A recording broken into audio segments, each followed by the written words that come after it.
Olá pessoal, no vídeo de hoje eu vou reagir a um Reels bem curioso que está fazendo bastante sucesso aí nas redes sociais. Principalmente por compartilhar alguns ensinamentos e alguns princípios que à primeira vista parecem bem interessantes, mas quando olhamos à luz da Bíblia, vemos que nem tudo é o que parece. Vamos assistir juntos e analisar cada trecho com o que a palavra de Deus nos diz e entender que certos ensinamentos, mesmo que disfarçados de espiritualidade ou de sabedoria, acabam contradizendo princípios fundamentalmente cristãos. Aliás, se você for cristão, esse vídeo vai te interessar. Lembrando que o objetivo aqui não é atacar a instituição, eu nem conheço a instituição, tá bom? Mas é discernir espiritualmente e mostrar o que a Bíblia diz. Então já deixa o seu like, se inscreve no canal. Se você gostar, compartilha esse vídeo com alguém, porque muitas vezes, especialmente quando a gente está aprendendo ali a Bíblia, às vezes a gente acredita em tudo que a gente ouve e a gente vai ver que, ó, tá assim de ensinos errados. Então, bora reagir. Então. Na nossa igreja, nós não pregamos a lei de Moisés. Então, por que Mateus 5,17, Jesus disse: não cuideis que eu vim destruir a lei ou os profetas, mas eu vim cumprir. E aí, Jesus disse que não veio abolir a lei, ele veio cumprir. Por que a gente não poderia ou não deveria aprender a lei de Moisés? Eu vou falar um pouco sobre a graça no final do vídeo, mas fica aí, Jesus falou que não veio abolir, ele veio cumprir.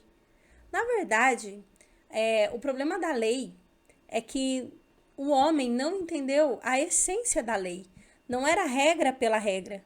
O que Jesus queria, o que resumia toda a lei, era amar o próximo e amar e amar sim, amar a Deus acima de todas as coisas e amar o próximo. E, infelizmente, isso é um desafio para nós, especialmente sem a presença de Deus. Mas o fato é, a Bíblia também diz que a lei ela não é ruim. Então, por que não poderia aprender a lei de Moisés? Mas vamos ver o resto. Se o próprio Jesus disse que não veio abolir a lei. Vamos lá. Ei. Na nossa igreja, nós somos considerados igreja e não somos pecadores. Ai, meu Deus, aqui tem, olha, tem uma lista enorme de versículo para rebater isso, gente. Romanos 3,10, como está escrito, não há nenhum justo, nenhum sequer. Romanos 3,23, que é clássico, todos os pecados estão destituídos da glória de Deus. Salmo 51,5, eis que em iniquidade fui formado e em pecado concebeu a minha mãe. Ou seja, todos nós nascemos em pecado. Eclesiastes 7,20, não há nenhum justo sobre a terra que faça o bem e nunca peque. E o Novo Testamento, né? 1 João 8,1, de 8 a 10. Se dissermos que não temos pecado, somos mentirosos, enganamos-nos a nós mesmos e não há verdade em nós. Se confessarmos os nossos pecados, Ele é fiel e justo para nos perdoar os pecados, nos purificar de toda injustiça. Se dissermos que não pecamos, fazemos Deus mentiroso e a sua palavra não está em nós. É claro que nós somos justificados pelo sangue de Jesus. Né? O que nos faz justos não é nossa justiça, porque nós não temos, é a graça de Deus. Então eu não posso falar, gente, que eu não sou pecadora, por mais que eu seja justificada, e a Bíblia nos chame até de os santos de Deus, não é porque somos santos, não é porque não temos pecado, é porque o sangue de Jesus pagou esse preço. Então, gente, se você for em algum lugar que fala assim, ó, você não é pecador, foge, porque a própria palavra de Deus, aqui no Novo Testamento, diz que se dissermos que não pecamos, nós somos mentirosos. A gente está pecando de novo. Vamos ver a próxima pérola aqui. Na nossa igreja, a gente dá mais importância para a palavra do que para o louvor. Top! Maravilha! Jesus! Infelizmente, a gente vê um movimento nas igrejas, especialmente hoje, que está mais preocupada em atrair pessoas e encher a igreja, geralmente está relacionada a questões financeiras, tristemente, do que ensinar a palavra de Deus de fato.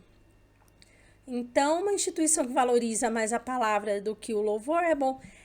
Louvor é muito bom, faz a gente se sentir bem, Deus habita em meio aos louvores, é muito importante, mas não adianta cantar se eu não tiver entendimento da palavra. Eu não vou nem saber do que eu tô cantando.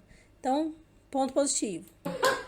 Na nossa igreja só pregamos o Novo Testamento, pois é a palavra que Jesus deixou para a nossa vida. Ouviu? Meu Deus, meu Deus, meu Deus. Eu sei que para quem começa a estudar a Bíblia, muitas vezes parece que o Novo Testamento e o Velho Testamento são coisas diferentes. Na verdade, a Bíblia diz que o Velho Testamento ele era a sombra daquilo que viria, que era Jesus. Jesus veio e cumpriu. Jesus foi o cumprimento do Velho Testamento. Antes era preciso ali, né, uma série de rituais, porque a lei não estava no coração. A partir do momento que Jesus paga o preço por nós, isso ganha um novo significado. Não é questão de ser abolido, é questão de ser cumprido. A graça de Deus se cumpre em nós, o amor de Deus se cumpre em nós. É importante sim ler o Velho Testamento para a gente entender o Novo. Eu vi um conselho de um pastor uma vez, que às vezes seria bom ler o Novo Testamento primeiro, e depois você lê o Velho com a perspectiva de que tudo aponta para Jesus. O Antigo Testamento todo aponta para Jesus, e Jesus vem e cumpre, por isso que fala de cumprir a lei. Então, gente, é claro que no Velho Testamento tem instruções para o povo de Israel ali, até em como fazer sua higiene e tal, coisas que hoje não são necessárias.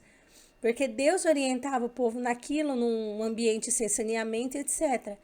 Mas a palavra de Deus, ela é coerente, né? Existe uma lógica. Estudar o Velho Testamento é importante, sim. Nem que seja, se você não for cristão, para você entender a história, sabe? Eu questiono muito instituições que te proíbem de ter conhecimento de outras coisas. Porque senão vai te contaminar e você vai encher a cabeça de outras coisas. Peraí, se eu estiver focada na palavra de Deus, eu posso e a minha fé estiver firmada no Senhor, se eu tiver conhecimento, especialmente de coisas que se referem à Bíblia, questões históricas, por que isso vai me prejudicar ou abalar a minha fé? Isso me parece, eu não estou falando que é o caso dessa instituição específica, mas experiências até que eu já tive, às vezes assim, você não pode visitar outra igreja, ou você não pode conhecer outro lugar, porque a pessoa tem medo do membro ir para outro lugar e gostar e deixar. Então, você só pode vir aqui. Então, por que eu não posso ter conhecimento de outras coisas, né? Até porque é a palavra que liberta, né? Eu cresci em ambiente cristão e eu fui compreender o evangelho e tenho compreendido o evangelho de poucos anos para cá, porque a gente precisa se desprender. Às vezes a gente tá aqui, a gente precisa uma hora falar, Deus, fala comigo. Eu quero conhecer a Bíblia. O que a Bíblia diz? Eu não quero saber a interpretação de 20 mil homens. Eu quero saber o que a Bíblia diz, porque às vezes a interpretação do homem é bem contraditória do que está escrito. Infelizmente, nós brasileiros não temos o hábito, a cultura de ler muito. A gente muitas vezes é facilmente enganado. Receba. Na nossa igreja só cantamos as nossas músicas. MVA! MVA! Imagino que MVA é o nome da instituição. Gente, eu não quis nem pesquisar para não comprometer esse vídeo. Só cantamos as nossas músicas. Há algo de errado em cantar suas próprias composições? Não. Mas isso parece um pouquinho um comportamento sectário, né? De seita. A música dos outros não serve, a literatura dos outros não serve, isso é muito sério. Eu queria aproveitar e falar um pouquinho aqui da diferença de igreja e seita. A igreja, ela surgiu dentro da tradição cristã. A seita, geralmente, assim, ela estava ali na história cristã, mas alguém teve alguma revelação. É sempre assim. Ela não segue a tradição cristã ali da igreja primitiva. Alguém teve uma revelação de Deus que tinha que ser assim. Isso é muito perigoso. Doutrina vai basear na cruz de Cristo, no pecado, na salvação, na redenção, no amor. A doutrina de seitas, ela vai focar na visão da igreja, entendeu? Ela vai focar, igreja não, né? Na visão da instituição. O nosso objetivo é esse. E aí vai usar a Bíblia para que esse objetivo como se vou pegar versículos isolados para respaldar aquilo que a igreja quer fazer, ou a instituição. Autoridade, a Bíblia é a única fé, é a única fonte de regra e de fé. Nas outras, sempre tem um escrito de alguém, né? O líder da seita, o inspirador ali da seita orientou isso. Organização. A igreja geralmente é transparente, especialmente com finanças, né? Vai mostrar quanto entrou, quanto saiu, questões de liderança, quando for trocado e tudo mais. As seitas escondem. Você não tem acesso a relatório financeiro, sempre a questão de troca de liderança, alguma coisa vai ser meio que maquiado, ou vai ter desentendimento sério em relação a isso. Não existe transparente, e geralmente tem um líder ali, né? Esse líder tem autonomia para fazer o que bem entende, o que é perigoso, né? Porque é muito perigoso você centralizar o poder todo em uma pessoa só. Relacionamento com o grupo, isso aqui é o principal. Uma igreja saudável, ela coopera com outras igrejas, com outras instituições de boa. Aceita, a dela não, a minha é exclusiva, entendeu? A minha literatura é melhor. Não se mistura com esse pessoal que eles são imaturos, sabe? Então é bom dar uma acordada aí, pessoal. Vamos ver o próximo. Ele verá. Na nossa igreja não fazemos a leitura do Antigo Testamento para não ter véu na mente e no coração. Uou! Não preciso falar mais nada, né? Na nossa igreja... Peraí, e como é que você vai entender que Jesus rasgou o véu se você não leu o Velho Testamento para entender de onde veio o véu? Não é pecado fazer tatuagem. Não é pecado não ter tatuagem também. Sobre tatuagem, gente, eu cresci ouvindo que era pecado, mas sinceramente eu não vi nenhum texto na Bíblia que fala que é pecado. O que tem é para não fazer em homenagem aos mortos, isso lá em Levítico, né? Como se fosse assim, uma forma de idolatria, na verdade.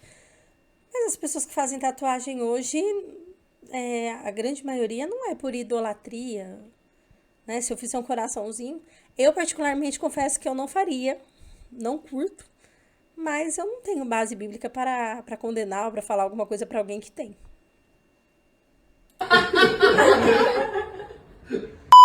Eu preferia cura. Bom, gente, e aí, o que você achou desses rios? A gente vê que às vezes muitos ensinos parecem inofensivos, mas como a palavra de Deus às vezes é contrária a isso. Bom, esse vídeo não é para julgar pessoas, né? É para exercitar o discernimento. A Bíblia nos chama a provar os espíritos, assim, 1 João 4:1. E também a reter o que é bom, 1 Tessalonicenses 5:21. Se você chegou aqui, escreva. Conhecimento é essencial. Só para eu saber que a gente está junto aqui nessa fé, nessa caminhada de fé e verdade. E é claro, se esse conteúdo te ajudou, se você gostou, deixa o seu like, compartilha com alguém que precise ouvir e aprender um pouquinho mais a palavra de Deus e a ter discernimento. Se inscreve no canal para não perder os próximos vídeos e a gente continua analisando aí outros conteúdos à luz do que a palavra de Deus nos diz. Que Deus te abençoe e até a próxima, pessoal!